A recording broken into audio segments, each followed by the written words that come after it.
Good afternoon, students. Today we are going to discuss about the practical performance in which we are going to separate mixture of biomolecules by gel filtration chromatography. So today we are going to study gel filtration chromatography, mixture how a mixture containing different components is separated by gel filtration chromatography.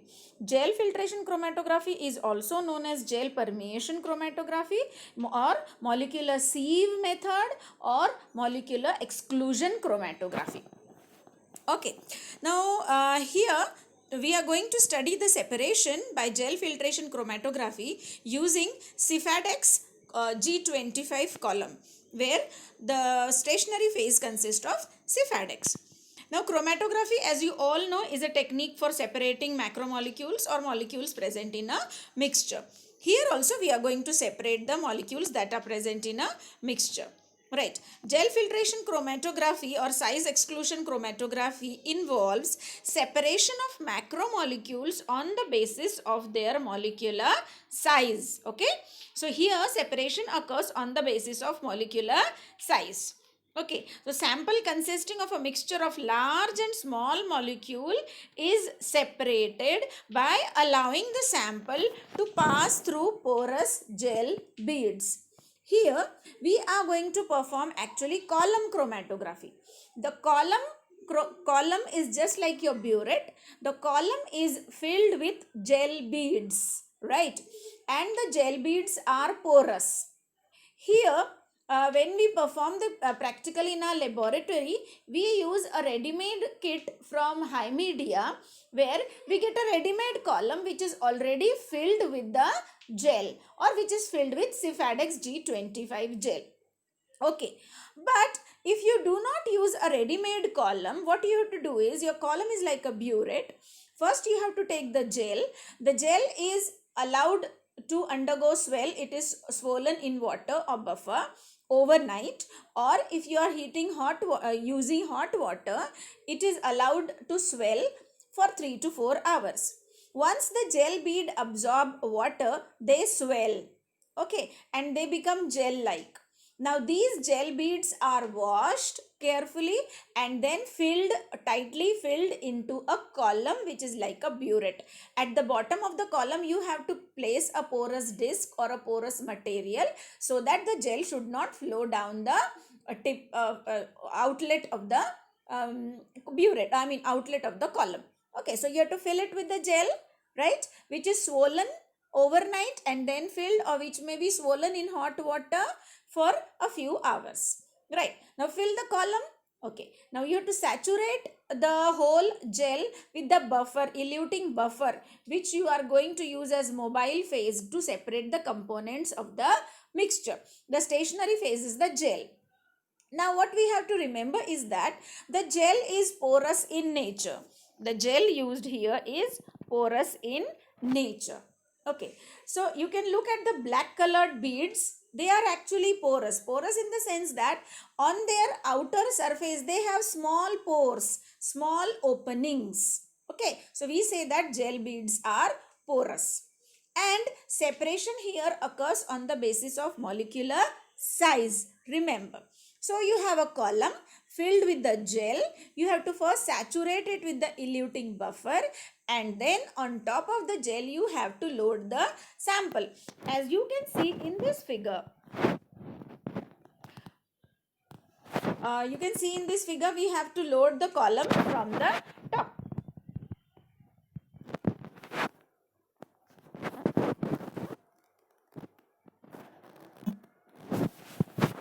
Right. Now, there are pores on the gel beads. If your sample contains very small molecules, then the small molecules, because their diameter is very small, will enter inside the pores of the gel bead. If your molecules are large, like you can see here,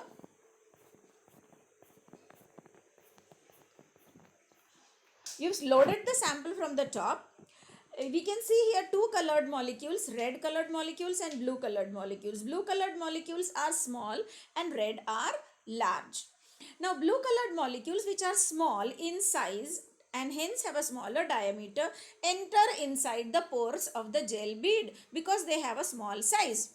That is called as Stokes radii. Those molecules which have radius more than, more Stokes radii, they don't enter inside the gel bead.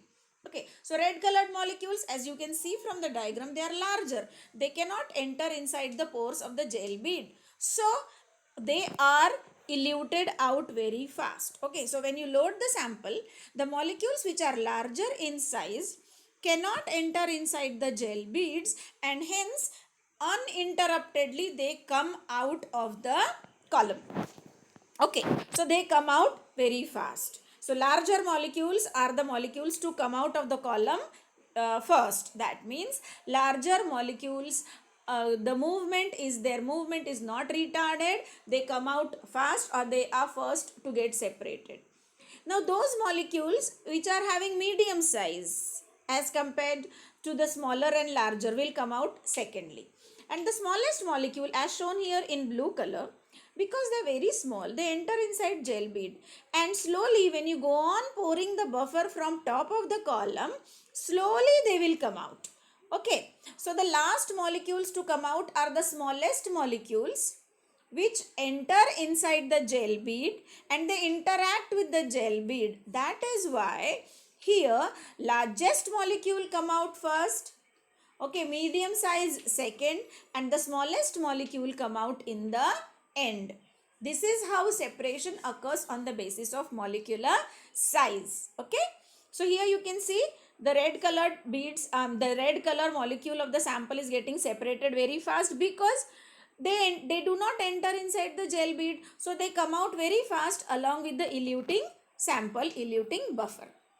Okay, and small molecules remain inside. This is the basis of separation, right? So recovery is good. The buffer that you recover can also be reused. The method is very simple and very efficient in removing molecules on the basis of their size. So if your sample components vary much in their size, having larger, smaller size, then such a sample can be separated very efficiently by gel filtration chromatography. We can use 3 different types of gels: dextran gel, polyacrylamide gel, and agarose gel. We can use another gels also. Okay, so here when we use high media technique, the procedure is, you have a ready-made column containing the gel. Okay, you have to bring it to the room temperature and allow it to stand vertically. You can fit it in the burette stand. Okay, and allow the column to come to room temperature. Then what you have to do? Okay, the column is already filled with gel, that means stationary material. Or if it is not filled, you can fill it with the gel, whichever, polyacrylamide gel or dextran gel, or you can use another beads also, whichever gel you want. Right, then once the column is ready, it is at room temperature. From the top of the column, you have to add 4 ml of gel filtration buffer. When you add the buffer, the whole column, the gel present in the column, gets saturated with the gel filtration buffer. Okay, and you have to equilibrate the column with the gel filtration buffer. Then once the column is equilibrated or saturated with the buffer, you have to add from the top, say 0.2 ml of sample. The sample contains a mixture of components having smaller, larger size, okay, which vary in size. So it contains mixture of 3 components which have variable size. So load the on the top of the column, load the sample, say 0.2 ml, and then add say 0.2 to 0.5 ml of gel filtration buffer. Allow the sample to get integrated or flow down into the gel. When you load the sample on the top of the gel, it is on the top, and now you allow the sample to come down and enter inside the gel column. Okay, so allow the gel filtration buffer to drain out then completely. Now add additional gel filtration buffer, okay, to the column till the colored biomolecules are eluted out. Here the sample which is given to us consists of 3 biomolecules which have variable sizes and variable color. Okay, so depending upon the molecular size, the largest molecule will come out fast. Okay, to make you understand the technique, the three molecules which are present in the sample are colored. Okay, so when you load the sample, you add gel filtration buffer, allow the sample to sink inside the, allow it to sink inside the gel. Once it sinks inside the gel, from the top of the column, go on adding. Okay, after an interval of 5 minutes or 7 minutes, go on adding every time 1 to 2 ml of gel filtration buffer. As you go on adding the buffer, the sample components will come down the column and will get separated. The molecule which will come out first will be the one having largest size. And because your sample components are colored, you can collect the fractions of the colored sample. Okay, now let us see how we can separate the colored components. Okay, so this, the first diagram is a column, okay, filled with the gel material. Then you have to load the sample on the top. You can see in the second figure. So you have loaded the sample on the top of the column, okay, and allow the sample to sink inside. Once the sample sinks, because the sample components are having color, if they do not have color, you won't be able to see like this. But to make the technique more efficient, we generally mix one component in the sample which is having color.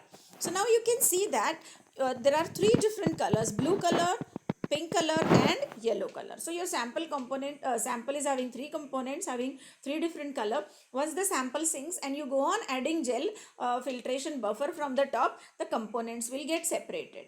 As you can see, the first one which is coming down is having blue color, blue dextran. It is actually blue dextran, which is having blue color, is coming out fast, very fast, and the first to come out. Why?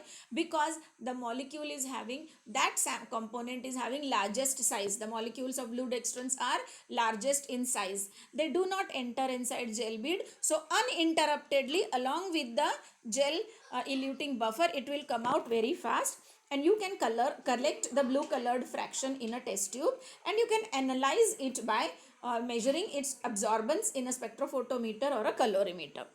The second molecule to come out will have a slightly smaller size than the blue dextran. Okay.